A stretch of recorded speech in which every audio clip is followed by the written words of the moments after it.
Educator, dear educator, how are you? Welcome to part 2 of this video series on school attendance, and school attendance being a problem, or a student that is tardy to your class. Now, yesterday I did a video because I was leaving a school where I was consulting with a team where the student was tardy very frequently, but the reason they were tardy was because they were getting social interaction out of being tardy. They were staying a little longer in the hallways after lunch and, socializing with their peers and that sort of thing. And so I put together a program where the student, as a replacement for that social interaction, got as an incentive for coming to class on time, little snippets of social interaction within the classroom. Now, today I left another school, another secondary school, totally different school, totally different student, but the same problem of student tardies.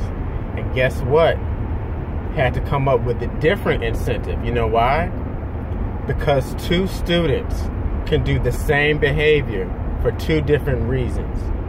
And the most important thing to know when you're designing a program for your students, a behavior intervention program, when you're trying to come up with consequences for the behavior that you don't want to see, incentives for the behaviors that you want to see, the most important thing for you to know is, why is the student doing what they're doing?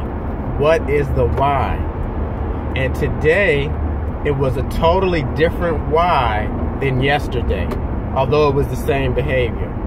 Yesterday, the why was social interaction. Well, today, the why is escape. So that means the incentive program is going to look totally different. So how can we legitimately give the student who is skipping your class or putting their head down in your class or doing other forms of escape behavior, or they're listening to their headphones, or they're on their cell phone all the time? They're trying to gain an escape from the demands of class activity. You would design a totally different incentive program.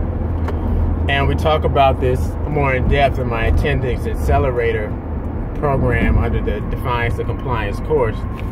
However, I just want to highlight that knowing the reason why your student is doing what they're doing is going to enable you to do what I have coined providing differentiated consequences.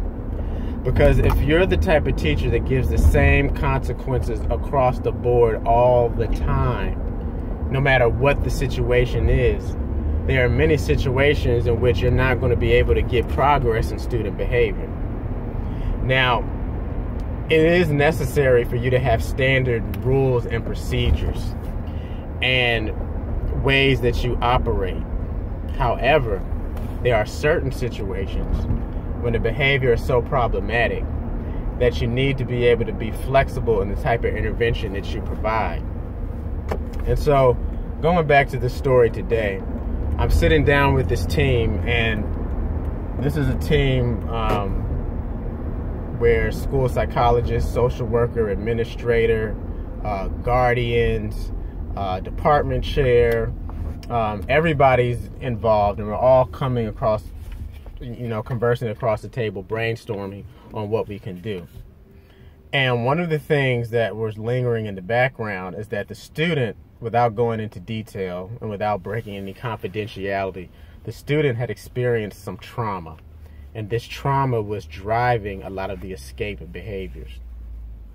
And so, if you want to take the attitude of, well, I don't think a student should get rewarded for doing what they're supposed to do.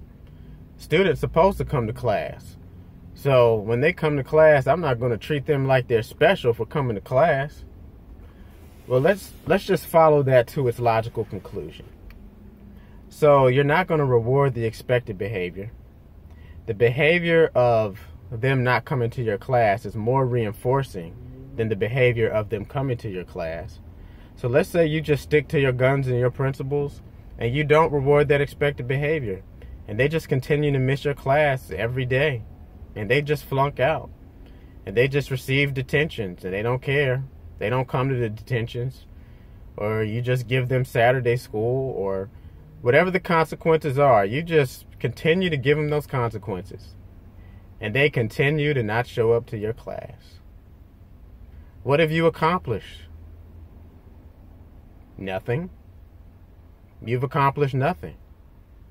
So, you know what? That is your choice. That is your choice. I'm not saying that you have to not do what you think is the right thing to do. However, you have to consider, if you want to make progress, what is going to enable me to make progress? And a lot of times, when a behavior is very extreme, you do have to provide reinforcement for the behavior that you want to see. And there's a difference between rewards and reinforcements.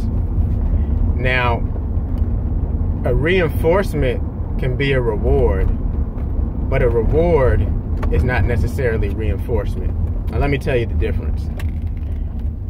What reinforcement is anything that causes a behavior to be more likely to happen in the future. It increases the behavior in the future. That's the reinforcement. So all behavior is reinforced by something.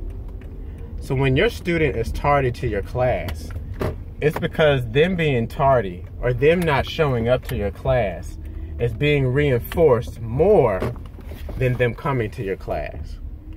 And so, as a creative educator, and as someone taking a scientific approach to this, you have to ask yourself, what need is being met by them being tardy, by them not showing up? Now, yesterday, the need that was being met with the student I told you about was the need for social interaction. Today, it was the need for escape.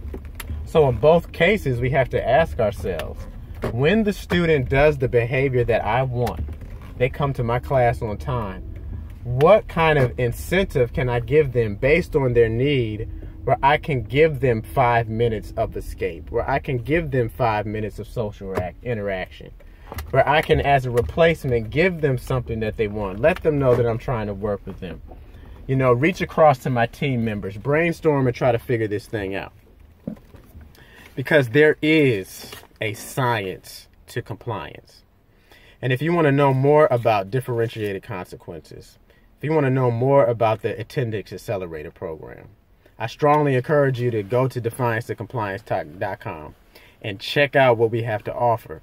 Because if you find out the science to compliance and you're able to apply it to students who may be demonstrating the same behavior but for different reasons, you are going to have such confidence and such power as an educator, because you're going to be able to affect change on the behavioral scientific level, and it's going to make your life easier. It's going to make your students' productivity soar. It's going to make parents appreciate you more. You need to understand the science of compliance. You should want to understand the science of compliance. It could be a game changer for you. So this is part 2 on the school attendance troubleshooting series. So I hope you gain some value from this. Go out and make it happen. Take care.